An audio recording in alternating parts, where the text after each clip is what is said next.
Hey everyone, welcome back to the Daily Signal, and let me give you already a reason to stay. In the next few minutes, you will walk away knowing exactly how to protect your Windows 10 PCs or network after end of life, even if you can upgrade yet. I'm talking about practical fixes, free security extensions, and the real patch gap playbook Microsoft didn't give you. Now, here's the twist. Everyone's talking about upgrading to Windows 11, but almost no one is talking about the new wave of exploits that's already targeting Windows 10 users. And I'll show you the patterns that we are seeing in the wild, including a live example from the CVE 2025-33073, an SMB flaw that attackers are now actively abusing. We handled a few of these incidents in incident responses last week, and I'll break it down in plain English. No jargon, no fluff, just what you need to know to stay safe. And by the end of this episode, you will not only understand the risk, you will have a step-by-step plan to close the patch gap and keep your system secure. So stay with me, because there's only one surprising thing I'm gonna show you in just a couple of minutes. So how Microsoft's own ESU program can still protect you from free if you know where to look. So before we dive in, do me a quick favor, drop the word checked in the comments below if you are still running Windows 10 somewhere in your network. Let's see how big this patch gap tribe really is. Alright, let's get started. Let's rewind a bit and see how we got here, because understanding this timeline makes everything else click. So here's the setup. October 14, 2025, that's the day Microsoft officially ended support for Windows 10 Home and Pro versions. No more monthly security patches, no more bug fixes, no more free protection from the next CVE that drops. Now, here's where it gets interesting. Nearly half of all PCs worldwide, so we're talking about 40 to 46%, were still running Windows 10 on that date. That means hundreds of millions of users, home offices, small businesses, even larger enterprises suddenly moved into what security pros call the patch gap zone. And what happens in that gap? Well, attackers wait. Just like we saw after Windows 7 reached the end of life, exploits and scanners spike as soon as the free updates stop. In fact, we are already seeing a pattern. Early this year, a critical Windows vulnerability, an SMB client flaw, hit the CISA non-exploited vulnerabilities list, the KEV. That one lets an attacker trick your system into connecting to a malicious SMB server and quietly escalate privileges. Now, imagine similar bugs discovered after October 2025, except this time there's no patch coming for the majority of users. So here's the kicker. While Microsoft message focused on upgrading, most of these machines cannot. More than 400 million PCs simply don't meet Windows 11's hardware requirements. So no TPM 2.0, older CPUs, no secure boot. So millions are effectively stranded on an unsupported OS. That's the complication, that's our complication. An enormous global attack surface that just lost its bodyguard.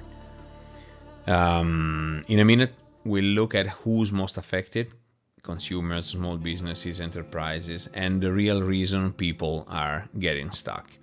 And then I'll show you why Microsoft didn't advertise, the hidden options that can keep those systems protected a little longer. So let's talk about what's really happening inside this patch gap, because to be honest, this is where things start to heat up. When an operating system reaches end of life, it's not like attackers just move on, they actually move in. Here it is what we are seeing right now. First, the SMB flaw I mentioned earlier, the CVE 2025-33073, is already being actively exploited in the wild. Attackers use it to trick Windows into connecting to a fake SMB servers, of course controlled by the attackers, giving them a way to escalate privileges and move laterally through a network. And because SMB runs on port 445, it's almost always open somewhere in older environments. If you haven't applied that June 2025 patch, you are a prime target. Then there's the RDP, the Remote Desktop Protocol. Still one of the most scanned services on the internet. In August 2025 alone, researchers logged nearly 30,000 malicious IPs in a single day, trying to brute force RDP logins or enumerate valid usernames. That's not random noise, that's automation at scale, testing the door handles of millions of systems left behind on Windows 10. And it doesn't stop here. Threat actors are holding back new 0 days just for this moment. They know Microsoft's not patching Windows 10 for free anymore, so every unpatched machine becomes a forever 0 day waiting to happen. It's the same pattern that we saw after Windows 7's death. Within weeks, exploit kits and ransomware crews were all over it. The difference this time? Windows 10 has a much larger footprint and far more connected endpoints, from home users to SMBs running shared drives, remote desktops, and cloud sync tools. So here's the so what. We're not talking about obscure theoretical risks. These are active automated attacks already hitting unpatched systems every single day.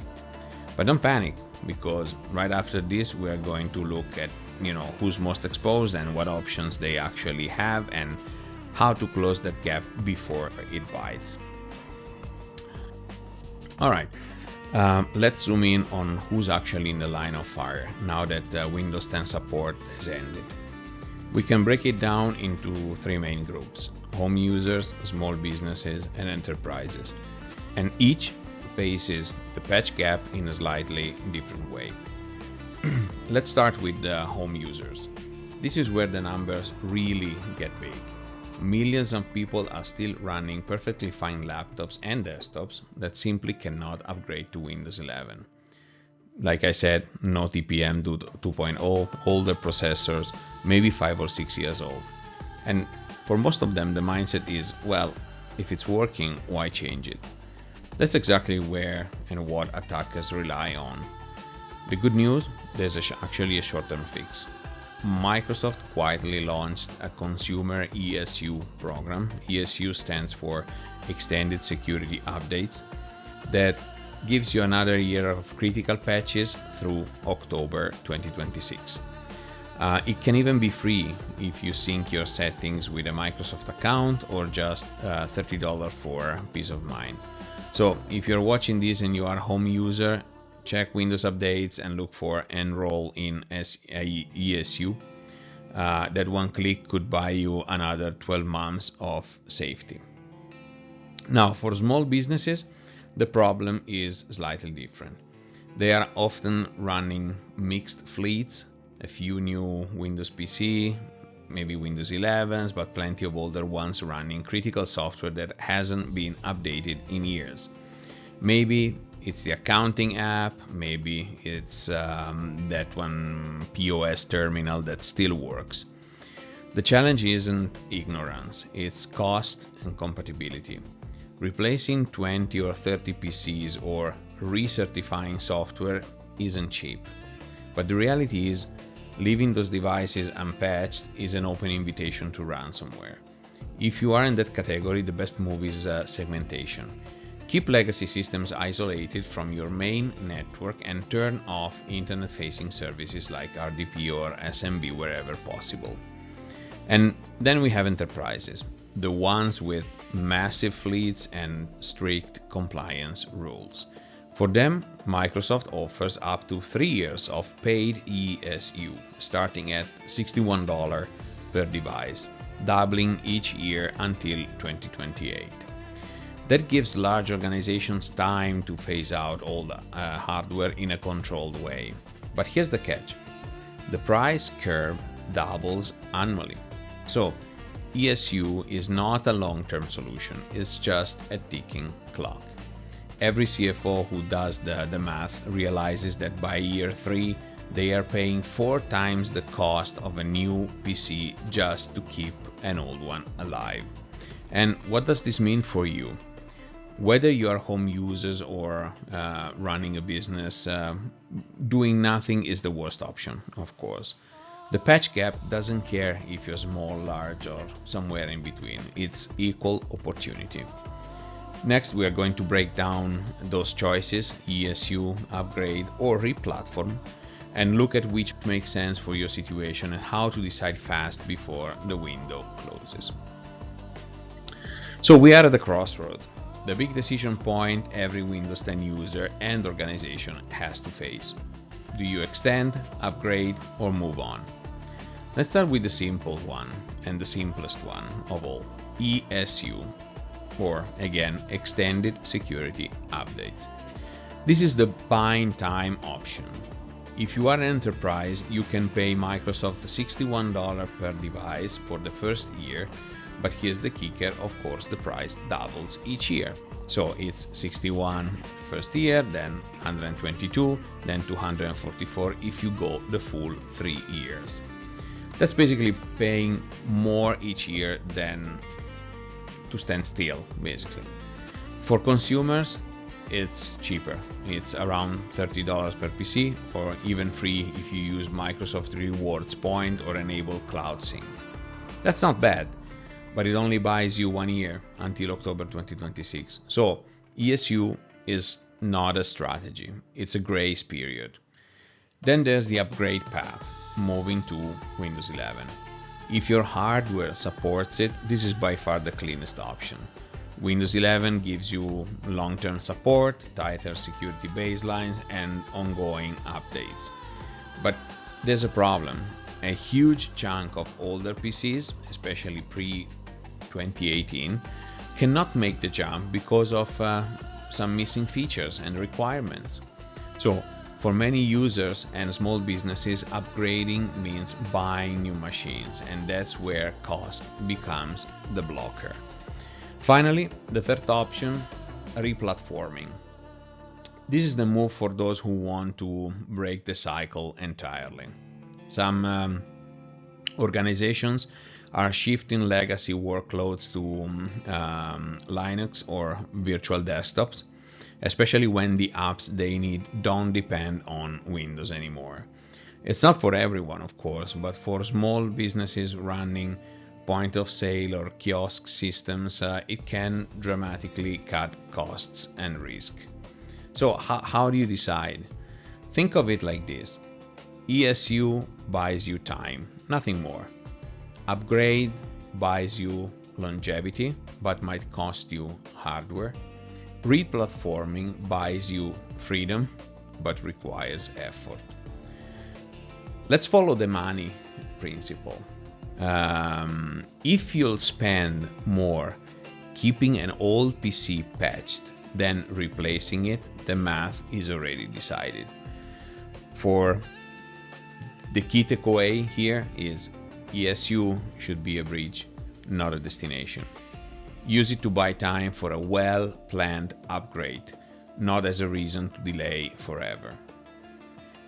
In the next slide, we are going to look at the mistakes people are making right now, what incident response teams are actually seeing in the field, and the one query you can add to your SIEM today to catch most of it before it turns ugly. So let's talk about what's breaking out there in the real world, because this is where theory turns into reality. I want to show you the real fails we are seeing in incident response right now, and more importantly, how you can detect them before they explode into something worse. First up, the SMB trap. Attackers are taking advantage of that same CVE 2025-33073 vulnerability we talked about earlier. Here's how it works. They set up a malicious SMB server, and your outdated Windows 10 system automatically connects, handing them a path to privilege escalation.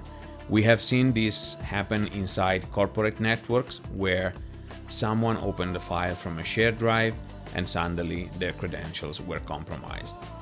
If you want to spot this early, look in your logs for outbound SMB traffic to unknown IPs.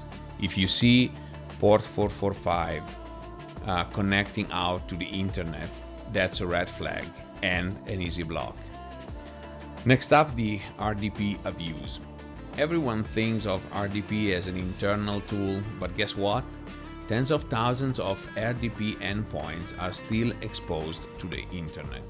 Attackers run massive scans to find them, then spray default credentials until something sticks.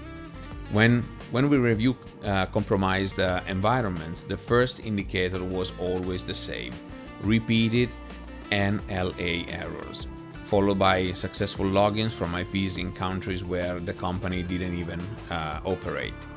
If you're running RDP and you don't absolutely need it, turn it off. If you do need it, geofence it and enforce MFA.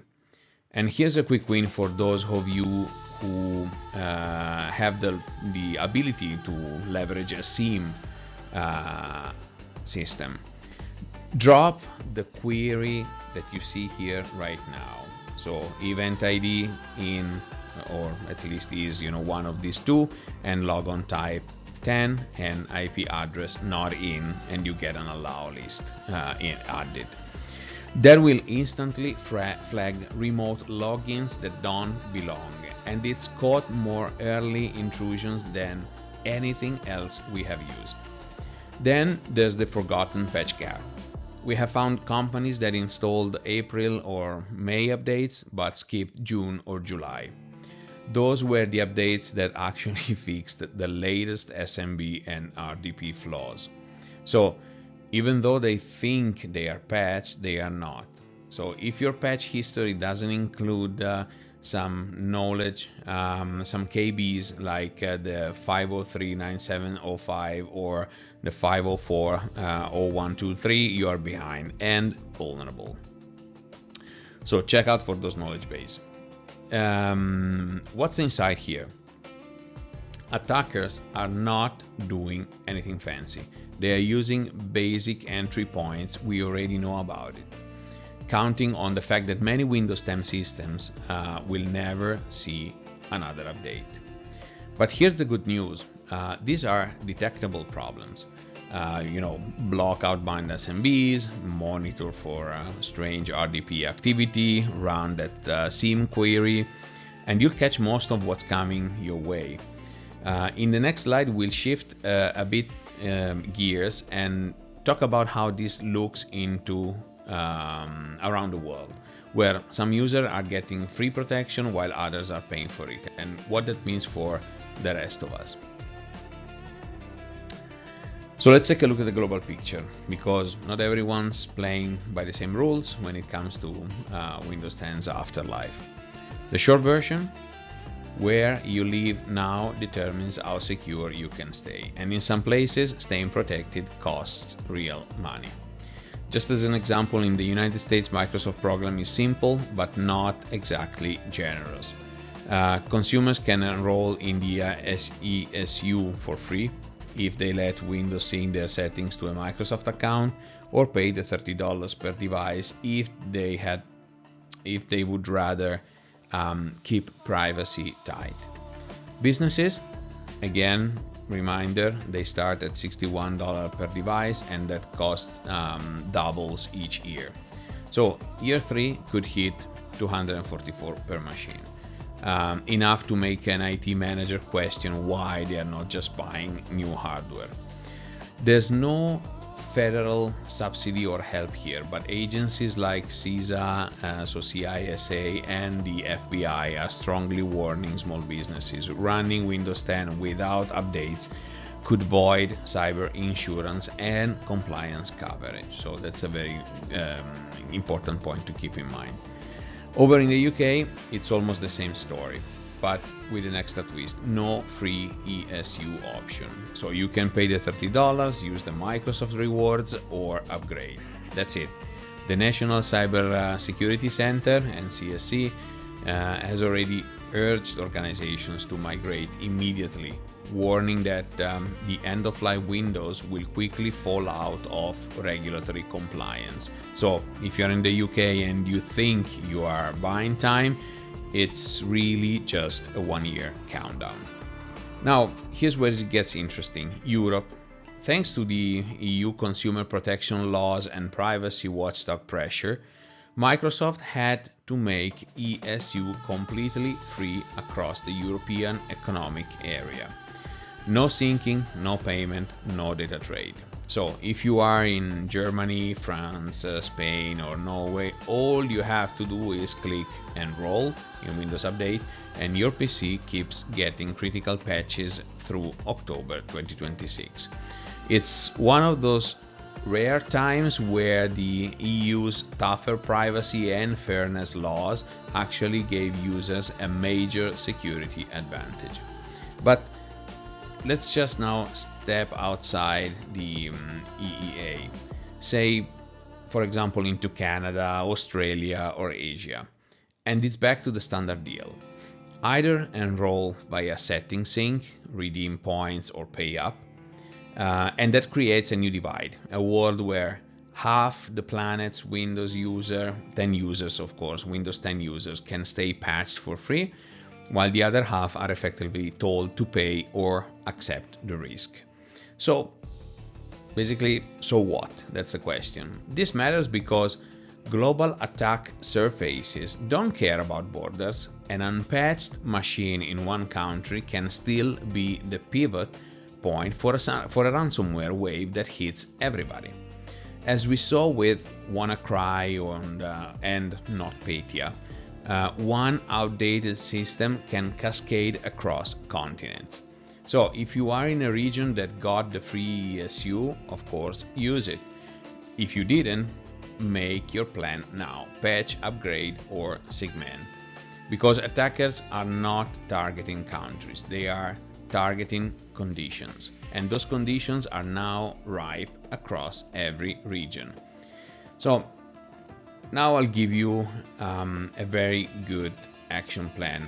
12 weeks roadmap to secure any remaining Windows 10 systems before the patch gap becomes permanent. Of course, 12 weeks is considering rather complex scenario. It could be definitely less depending on the complexity of your organization.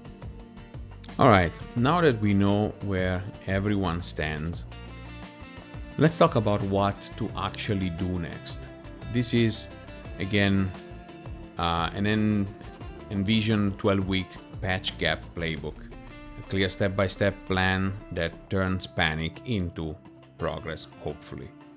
Let's start with weeks 0 to 4. It's secure the foundation. This is where you close the biggest holes fast. If you're still on Windows 10, enroll in ESU right now, don't overthink it. Get every last update from Windows Update installed, and especially the June 2025 patch that fixed the SMB privilege escalation bug. Next, lock down your attack surface. Turn off RDP if you can. If you cannot, put it behind the VPN and enforce MFA. And one of the most important moves, block outbound SMB traffic on port 445. Most ransomware laterally moves that way, and this single rule stops it cold. Finally, do a full backup and test the restore. You would be amazed how many companies back up data they cannot actually recover. Then we move into the weeks 5 to 8, strengthen and monitor. This is where you shift from firefighting to control. Harden browsers and Office macros, enable smart screen, attack surface reduction rules, and controlled folder access. If you're managing multiple PCs, isolate legacy systems onto their own network segment, a legacy VLAN, for example. That move alone can actually cut 70% of lateral movement risks. And for the home users, well, check your router's DNS settings and enable content filtering. It's really an easy way to stop drive-by malware before it even reaches your device. Then we move into weeks 9 to 12, the build for the exit. This is where you start planning to leave Windows 10 behind. For newer hardware, schedule upgrades to Windows 11, test compatibility of course, and begin phased migrations. For older machines instead, decide whether to retire, repurpose, or replatform. Some small businesses are moving lightweight workloads to Linux Mint or Cloud Desktop. It's simpler than you would actually think. And while you are doing that, run a tabletop exercise. Simulate an SMB exploit or an RDP breach and see how long it takes your team to respond. The insights from that one drill can actually save you days in a real incident. Here's the so what. You don't need to fix everything overnight. You just need momentum. Every patch, every network block, every segment buys you more safety. Think of it as the 3 sprints: stabilize, harden, and exit. By week 12, you are not only patched, you are back in control. Let's now turn this plan into something measurable with potential, clear ownership, controls, and KPIs that make sure the job actually gets done. This slide is all about turning the strategy into execution. Who owns what, how to measure progress, and how to prove to yourself and your team that you are moving forward. Let's start with ownership. Every risk we have talked about, SMB exploit, RDP abuse, patch delays, legacy devices, needs a clear name next to it. If everyone owns it, no one owns it. So assign it. For example, your network team owns blocking outbound SMB on port 445. Your security team owns SIEM monitoring and alerting for RDP logins. Your endpoint team owns keeping devices patched through ESU and tracking compliance. Your IT ops or finance lead owns the Windows 11 upgrade roadmap and the budget behind it. Now, to make it measurable, just use simple KPIs and track them weekly. Here's what they might look like, just a few examples. 0 open 445 egress rules, confirmed within 7 days. 0 public RDP ports, like this is the port number 3389, visible externally. 95% of Windows 10 devices on the latest cumulative update. Every device assigned an upgrade path within 90 days. You don't need a massive dashboard. Even a shared spreadsheet can work if you update it consistently. The key is visibility. Color code progress, celebrate green, and dig into red. Next, schedule up a quick monthly risk council, 15 minutes where each owner reports what's been fixed, what's blocked, and what's next. That's how you turn a one-time project into an ongoing habit. And here's the insight. The organizations that survive patch gaps aren't the ones with the biggest budgets. They are the ones with the most accountability. When people know what they own and you can see the score in real time, cybersecurity turns from a checklist into a culture. So before we wrap it up, we'll finish with one last piece, a short checklist, your Don't Get Owned plan, the 6 concrete actions that you can take right after watching this video to lock things down today. So, as I said, 6 things you can do right now to stay safe on Windows 10, even in its afterlife. Number 1, enroll in ESU. It takes less than 5 minutes, seriously. Open Windows Update, look for Enroll in Extended Security Update, and click it. That one action could protect your PC through October 2026. Number 2, apply the final cumulative updates. Make sure you got the June and October 2025 patches installed. They are the ones that close, the door on the SMB privilege escalation bug. Number 3, disable external RDP and block outbound SMBs. If a machine doesn't need remote access, turn it off. If it does, put it behind a VPN and enforce MFA. Then block port 445 from talking to the internet. You will stop most ransomware movement right there. Number 4, harden Office and browsers. Turn on smart screen and attack surface reduction rules and kill off those legacy macros. These small settings stop entire infection chains. Number 5, backup, then test the restore. It's not about having backups, it's about knowing they actually work. Do a test restore once, you will thank yourself later. And number 6, plan your exit. Decide now which systems will upgrade to Windows 11, which will be replaced, and which you can safely retire or replatform. Wait until the next exploit drops isn't a strategy, it's a bet. So here's the payoff. If you knock out these 6 steps, you have already neutralized 80% of the patch gap risk that's burning everyone else. You will sleep better, your data will be safer, and you will have a clear roadmap out of Windows 10's danger zone. So that's a wrap. Thanks for sticking with me until the end. Today we walk through everything that really matters about Windows 10's end of life, from the patch gap attackers are really exploiting to the real world fixes you can apply today. You have seen the numbers, the CVEs, the action plan. Now you got a simple 6-step checklist that keeps you ahead of the curve. If you want to dig deeper, I've linked down in the description the free Don't Get Owned checklist you can print or share with your team.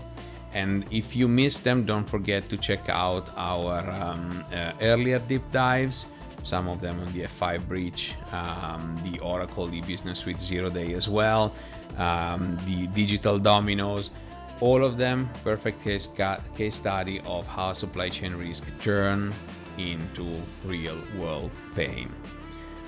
Now, I'd love really to hear from you. If you are paying for ESU, fast tracking upgrades, or trying something else entirely, always open to suggestions, new ideas, innovative processes and workaround. So just drop your thoughts in the comments. I'll feature some of the best takes in the next week episode. And if this helped you, please hit like, share it with your IT crew or that one friend still running Windows 10, and subscribe to the Daily Signal so you don't miss the next breakdown. I am Max, Point Break Security. Thanks for watching. Stay sharp, stay secure, and I'll see you in the next one.